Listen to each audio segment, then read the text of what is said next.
¿Te apasionan los crímenes? ¿No puedes parar de leer novela negra? Quédate aquí. Mi nombre es Anselmo Ramos, soy periodista, formador, lector empedernido y acaba de publicarse Acordes para un crimen, mi primera novela, segunda si se cuenta la que escribí con 11 años sobre islas y tesoros. Te doy la bienvenida a Crimen y Novela Negra. ¡Arrancamos!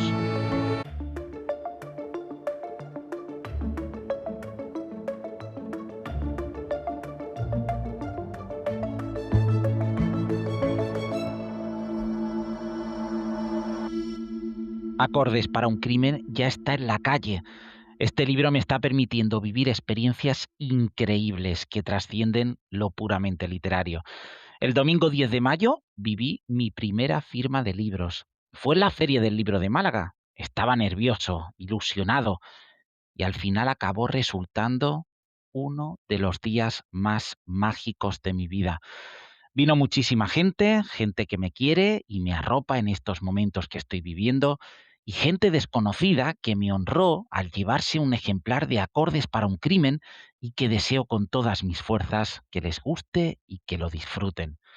Y ahora la presentación oficial en la librería Luces de Málaga el miércoles 20 a las 7 de la tarde.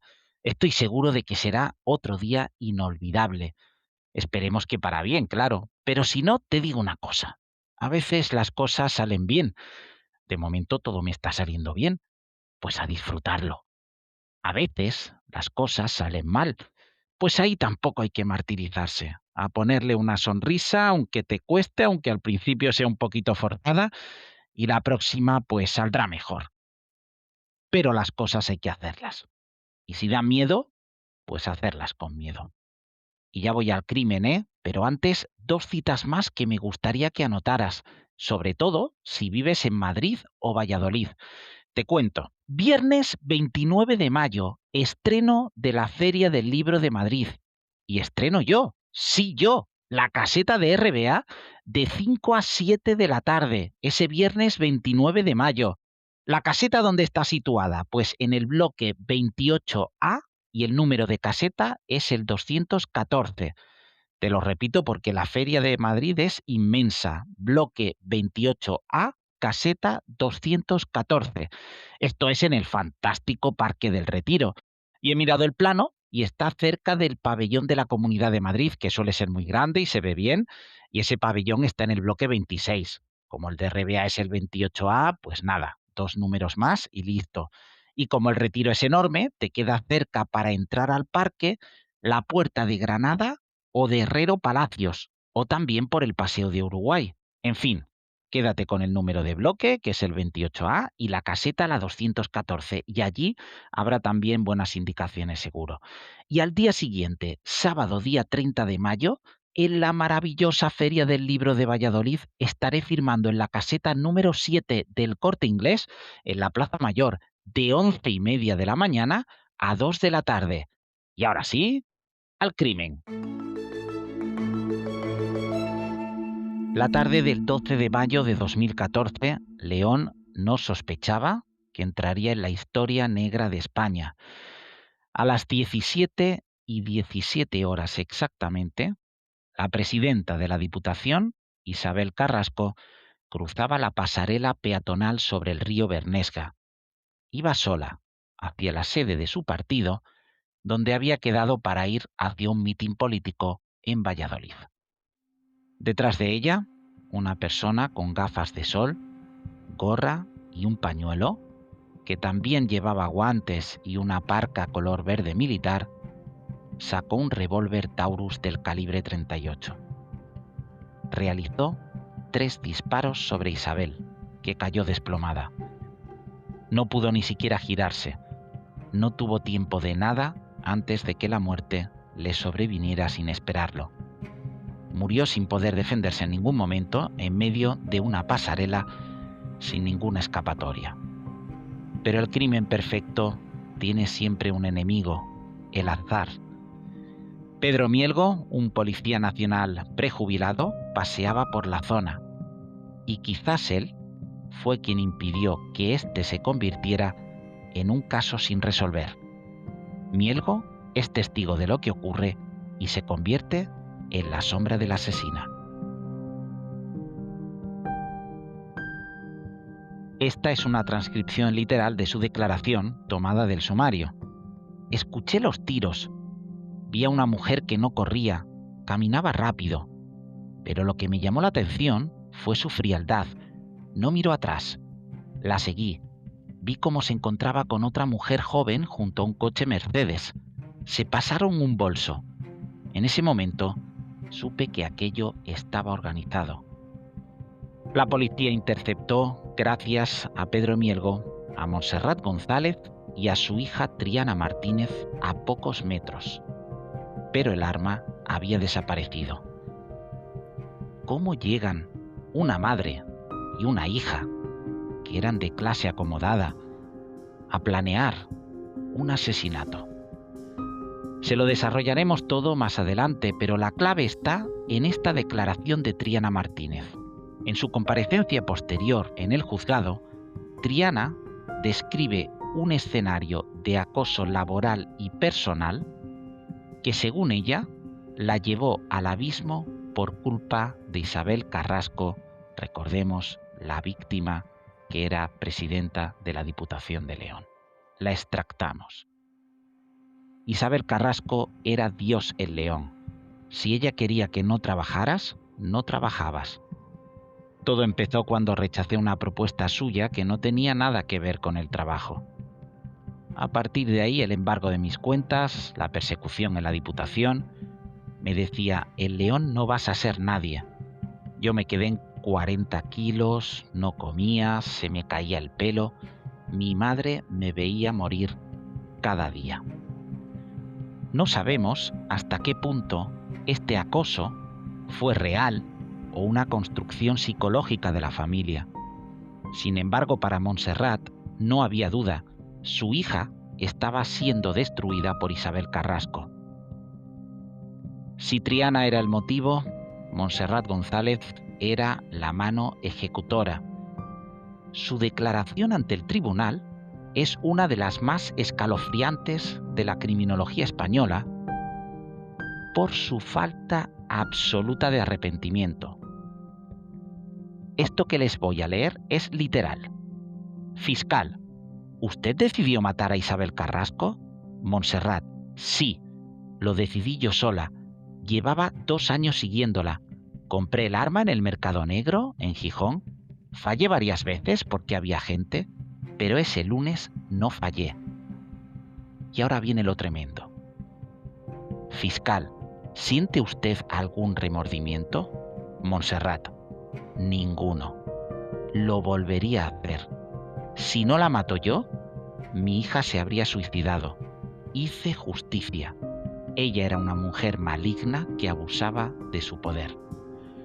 Como bien señalan Manuel Marlasca y Luis Rendueles en Territorio Negro, de Onda Cero, Montserrat no habla como una asesina, sino como una madre que ha cumplido una misión sagrada. Esa matria protectora es el eje central del análisis sociológico del caso. Pero aún no hemos hablado de una tercera pieza del puzzle, Raquel Gago, una policía local que encontró, entre comillas, el arma 30 horas después. Esta es su declaración judicial. Yo no sabía nada. Triana es mi amiga. Quedamos un momento para tomar café. Ella metió el bolso en mi coche sin que yo me diera cuenta. Cuando me enteré de que Isabel había muerto y de que ellas estaban detenidas, me bloqueé. Entré en shock. No sabía qué hacer con el bolso hasta que llamé a mi abogado. Sin embargo, Raquel y Triana hablaron por teléfono unos segundos justo después del crimen. Y la sentencia del Supremo fue clara. No fue un shock, fue una colaboración activa. Este relato tiene una perspectiva añadida sobre la figura de la víctima Isabel Carrasco. La Sexta Columna tituló su especial sobre el tema haciendo referencia a la red de favores y el poder absoluto en provincias pequeñas que Isabel Carrasco atesoró en su vida política.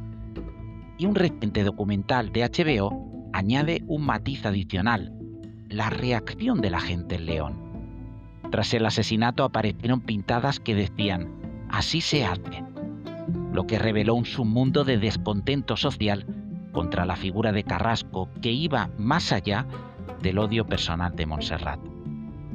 El juicio terminó con las siguientes condenas: Montserrat González, 22 años de prisión, la autora material que nunca pidió perdón; Triana Martínez, su hija, 20 años de prisión, el cerebro logístico y la razón del odio. Ambas se encuentran en la cárcel de Villabona, en Asturias, y van a ser trasladadas a petición propia a la prisión madrileña de Alcalá I, la antigua cárcel femenina de Yeserías. Raquel Gago, 14 años de prisión, la amiga cuya lealtad la llevó a la ruina profesional y personal. Ya tiene el 3er grado y está fuera de la cárcel. El crimen de Isabel Carrasco no fue un asesinato político en el sentido ideológico, sino un magnicidio de raíces domésticas. Fue la colisión de dos fuerzas imparables, el poder absoluto de una política que se creía intocable y el amor patológico de una madre que decidió que la única forma de salvar a su hija era apretando el gatillo. Uno de los puntos más fascinantes y a la vez más aterradores es la profesionalidad con la que Montserrat y Triana prepararon el crimen. No fue un arrebato, fue un proyecto. Triana Martínez, ingeniera de formación, aplicó sus conocimientos para intentar blindar sus comunicaciones. Compraron lo que en el argot policial se denomina teléfonos culebra, es decir, terminales prepago, antiguos, sin GPS y registrados a nombre de terceros o de personas inexistentes, utilizados exclusivamente para coordinar el seguimiento de Isabel Carrasco. Los peritos informáticos indicaron que se detectaron terminales que solo se encendían en las inmediaciones de la Diputación o del domicilio de la víctima. No eran teléfonos para uso social, eran teléfonos de guerra. Las acusadas sabían que sus móviles personales podían delatarlas, por lo que crearon una red de comunicación paralela.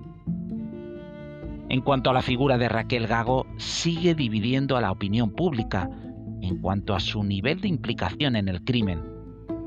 Las cámaras de seguridad de un garaje cercano muestran el coche de Raquel aparcado momentos después del crimen. Triana llega, deposita el bolso y se marcha. Raquel no entrega el arma hasta el día siguiente. En el juicio, su declaración fue un ejercicio de contención emocional que algunos interpretaron como una máscara. Esta es la transcripción literal. Fiscal, usted es policía, sabe cómo funciona un arma y cómo se ve un bolso sospechoso. ¿Me está diciendo que su mejor amiga deja un bolso en su coche tras un tiroteo y usted no lo mira hasta el día siguiente? Raquel Gago, estaba bloqueada. Triana estaba nerviosa, pero yo no podía imaginar que acababa de matar a alguien. Mi cerebro no procesó que ese bolso contenía el arma del crimen. Su defensa aludió a un mecanismo denominado disonancia cognitiva. También se ha puesto el foco en la dinámica familiar de los Martínez González. El padre de Triana era comisario de policía en Astorga y vivía ajeno, según la sentencia, al plan que su mujer y su hija urdían. Los psicólogos forenses que testificaron en el juicio describieron a Montserrat como una mujer con rasgos de personalidad paranoide, pero plenamente consciente de sus actos. No había enajenación mental, había determinación. Montserrat González en el juicio afirmó: «Yo no estoy loca. A Isabel Carrasco la maté por lo que le hizo a mi hija. Mi hija tenía una plaza, era la mejor, y esa mujer se la quitó por capricho. Le amargó la vida, la dejó sin sueldo, le quitó la ilusión. Yo soy madre, y una madre hace lo que sea por su hijo. Lo que hice fue quitar un estorbo del camino de Triana». Para que el relato sea completo, es necesario entender la figura de Isabel Carrasco también desde la óptica de la política. Isabel no era solo un cargo más del PP, era la presidenta de la Diputación de León, del partido en un ámbito local, y acumulaba un sinfín de cargos públicos, ejerciendo, a nivel de León, un control férreo sobre las instituciones. Se acumulaban testimonios de personas que habían sentido su mano de hierro. Esta atmósfera de temor reverencial en León hizo que tras su muerte el silencio fuera sepulcral. Tenía tantos enemigos que, quizás de no ser por la fortuna de que Pedro Mielgo, el policía prejubilado, estuviera cerca del lugar donde fue asesinada, este crimen hubiera resultado impune por la cantidad de sospechosos que hubiera tenido que manejar la policía. La policía científica encontró en el domicilio de las acusadas planos detallados de la ciudad de León con rutas marcadas. Montserrat González había estado en la pasarela del Bernesga al menos 5 veces en las semanas previas, cronometrando el paso de la víctima. El 19 de enero de 2016 comenzó ese juicio que debía determinar no solo quién disparó, algo que Montserrat González ya había confesado con un orgullo desconcertante, sino hasta qué punto el sistema de poder de Isabel Carrasco y la lealtad de una amiga policía configuraron un plan de asesinato. El espacio de Onda Cero, Territorio Negro, destacó desde el primer día la puesta en escena de las acusadas. Montserrat, con el pelo impecable y una mirada gélida. Triana, visiblemente más delgada y con una actitud de víctima desvalida. Y Raquel Gago, manteniendo una distancia física y emocional respecto a sus antiguas amigas. La declaración de Montserrat González es el pilar de cualquier análisis sobre este caso.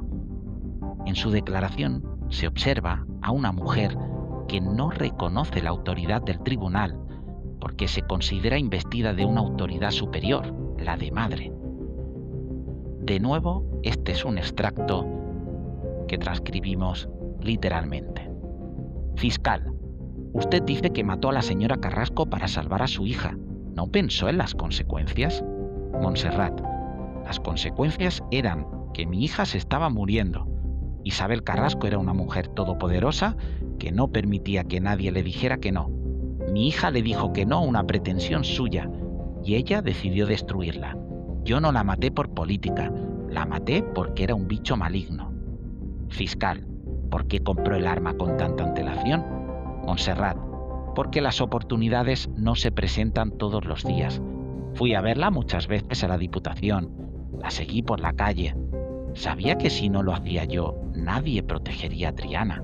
Usted sabe lo que es ver a una hija que no come, que no duerme, porque una señora ha decidido que no va a trabajar más en su vida.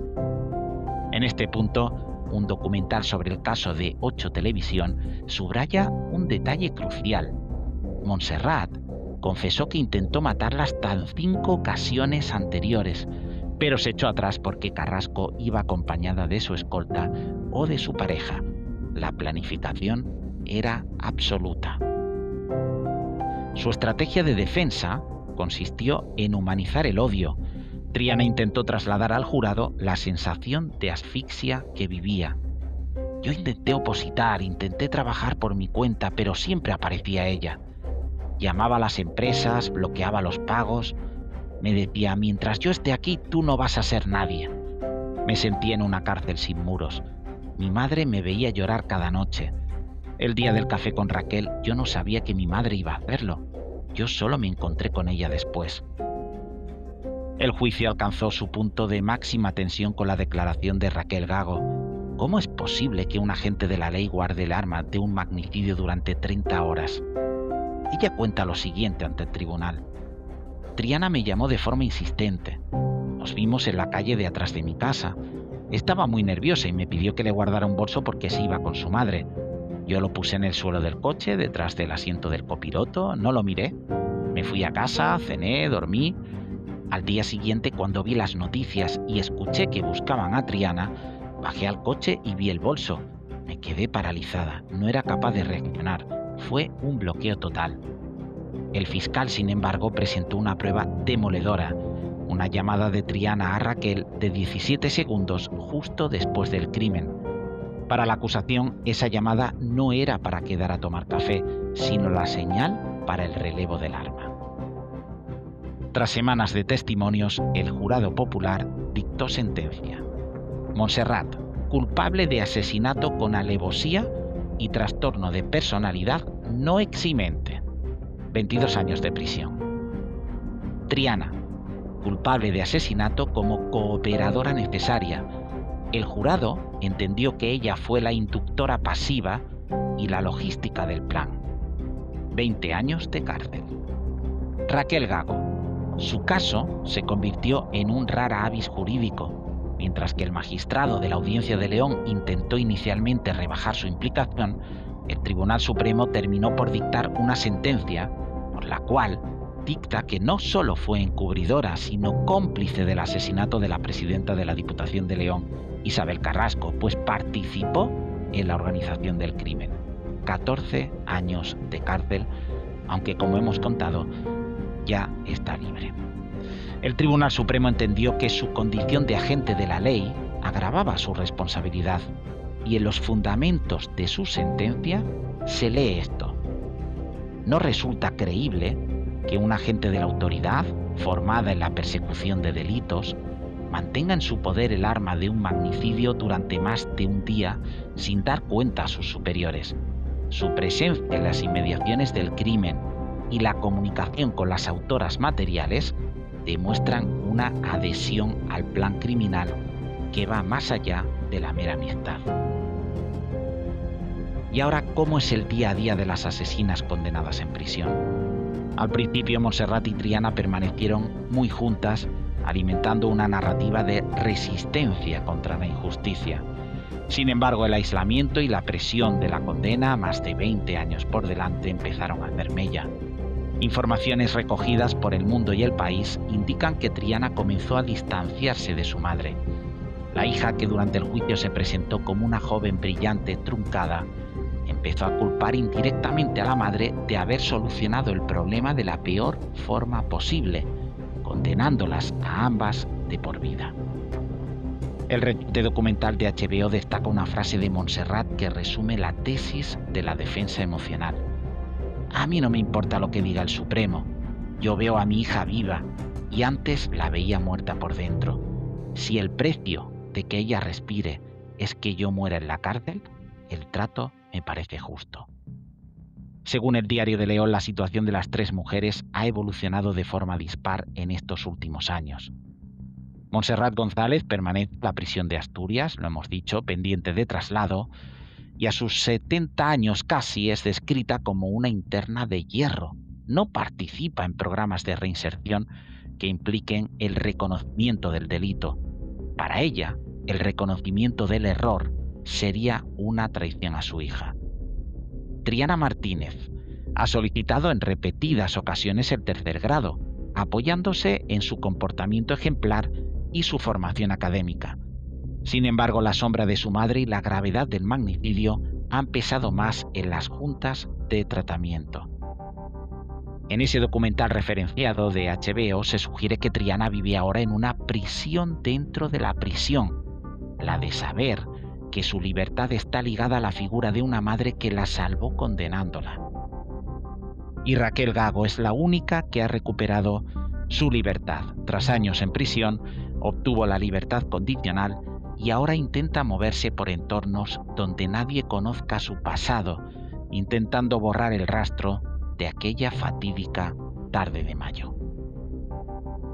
Este caso, como ningún otro, ha dejado heridas muy abiertas y, como siempre, hay preguntas incómodas.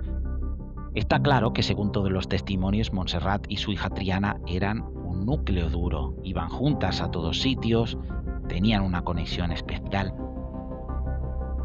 Pero su padre era comisario de Astorga. No sabía ni intuía lo que se estaba urdiendo por parte de las dos personas a las que más quería. Y sobre León sobrevuela una inquietante reflexión que hace que en ocasiones se haya olvidado que Isabel Carrasco fue la víctima a la que asesinaron. Esa pregunta ¿es posible entender a una asesina? Para una parte de la sociedad, Montserrat y Triana no eran las malvadas, no eran las villanas. Ese papel se lo adjudican a Isabel, pero Isabel fue la que encontró la muerte en esa pasarela, la víctima. ¿Se podía haber hecho algo antes para evitar la generación de odio que ha acabado de esta manera?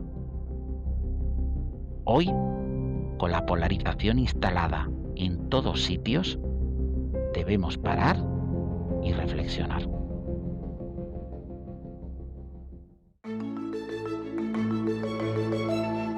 Y de la realidad a la ficción. Hoy me he permitido variar un poco este bloque. Primero, una recomendación. Si deseas leer buenas reseñas, pura crítica literaria, te recomiendo que te pases por Críticas Polares. Tienes ahí reseñas de novelas negras, escritas por el crítico fantástico Mr. Tom, que te pueden ayudar mucho a escoger tu próxima lectura. Recuerda, críticaspolares.com. Léelo y ahí puedes escoger, como te digo, la próxima lectura. Hay muchísimas reseñas de novela negra, te animo a que las leas y que puedas elegir qué se convierte en tu próximo objeto más preciado. Y ahora, sin que sirva de precedente, ya que acaba de salir mi primera novela, Acordes para un crimen, déjame leerte la contraportada para que sepas, ya que la anuncio tanto, al menos de qué va. Elisa Mata, una joven periodista que trabaja como becaria en un reconocido programa de televisión, regresa a Málaga para pasar las vacaciones de Navidad con su familia. La misma noche de su llegada, sale a correr por el paseo marítimo y desaparece sin dejar rastro. El caso llega a manos de David Marco, un obsesivo y problemático inspector de policía. Unos días después, aparece en Central Park el cadáver de una mujer junto a una nota con fragmentos de la partitura de un nocturno de Chopin, algo que conecta este asesinato con la desaparición de Lisa. Pronto el inspector Marco se ve envuelto en una investigación de dimensiones internacionales y sumergido en una trama de amor, sexo y traición. David Marco debe utilizar toda su experiencia para descubrir quién se esconde detrás de los crímenes, pues es alguien que parece saber jugar muy bien sus cartas. Si te han entrado ganas de leer Acordes para un crimen, corre al que seguro es uno de los sitios más bonitos de tu ciudad o tu pueblo, tu librería favorita. Es un lugar mágico que haces tuyo, lleno de historias que te van a tocar en cuanto abras el mejor objeto del mundo, simplemente un libro. Y recuerda, si vives en Málaga, pásate el miércoles 20 de mayo a las 7 de la tarde por Librería Luces. Es la presentación oficial de Acordes para un crimen. Si vives en Madrid, estreno la Feria del Libro, viernes 29, de 5 a 7 de la tarde, caseta de RBA, bloque 28A, caseta número 214 en El Retiro, cerca de donde ponen el pabellón de la Comunidad de Madrid. Y si eres de Valladolid, sábado 30, de 11:30 a 14 horas, caseta 7, en plena Plaza Mayor. Espero que te haya gustado este 14º episodio de tu podcast Crimen y Novela Negra. Nuevo capítulo, un viernes sí y otro no. Si te ha gustado, sígueme, guarda el episodio y puntúalo con 5 estrellas. Es solo un clic. Y sobre todo, déjame tu correo electrónico para que te avise de novedades, sobre todo de mi novela debut, Acordes para un crimen. Hazte con ella, espero que te atrape, ya me contarás. ¿Cómo dejarme tu correo? Pues si no te quieres complicar, escríbeme directamente como estáis haciendo cada vez más, y eso me encanta, autor@anselmoramos.es, o pásate por mi blog o mi web. En la parte de información del podcast tienen los enlaces. O por Instagram también, búscame por Anselmo Ramos Novela Negra y te sale. Gracias, gracias y gracias. Nos vemos en el episodio número 15 ya de Crimen y Novela Negra. Hasta entonces te deseo una vida a todo color, pero lecturas negras, muy negras.